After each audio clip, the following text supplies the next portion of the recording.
একসময় বেদ শব্দটি শিক্ষার্থীদের মনে শঙ্কার সঞ্চার করত। শিক্ষকরা শৃঙ্খলা রক্ষায় বেদ ব্যবহার করতেন এবং সমাজে তা ছিল গ্রহণযোগ্য। অনেকেই মনে করেন সেই শাসনেই তারা মানুষ হয়েছেন। তবে সময় বদলেছে, বর্তমানে শিক্ষাক্ষেত্রে বেতের ব্যবহার নিষিদ্ধ। অথচ এই বেত আজ শিল্প ও সৃজনশীলতার প্রতীক। বেত দিয়ে তৈরি হচ্ছে চেয়ার, টেবিল, দোলনা, ঝুড়ি সহ নানান সামগ্রী। এই শিল্পের প্রধান কাঁচামাল আসে আসাম থেকে, যা কলকাতা হয়ে দেশের নানান প্রান্তে পৌঁছে যায়। দক্ষ শিল্পীদের হাতে বেতের আসবাব হয়ে ওঠে নান্দনিক ও ব্যবহারযোগ্য। দেশ বিদেশে এসব পণ্যের চাহিদা থাকায় বেত শিল্প লাভজনক ব্যবসা। কিন্তু এই শিল্প টিকে থাকলেও সংকটে পড়েছে দক্ষ শ্রমিকের অভাব। কঠোর পরিশ্রমের কারণে নতুন প্রজন্ম এই পেশায় আসতে চায় না। নদিয়ার কালীনারায়ণপুরের সুরেশ দাস প্রায় 50 বছর ধরে বেত শিল্পের সঙ্গে যুক্ত।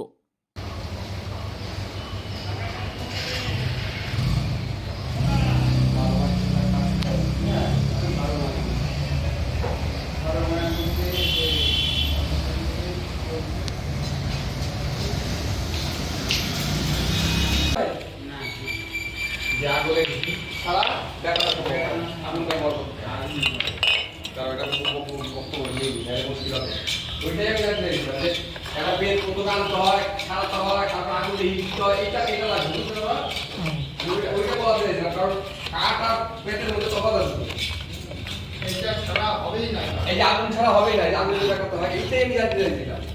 ঠিক আছে, এই বাবা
কাঠের এই চেয়ারের মধ্যে পার্থক্যটা কি?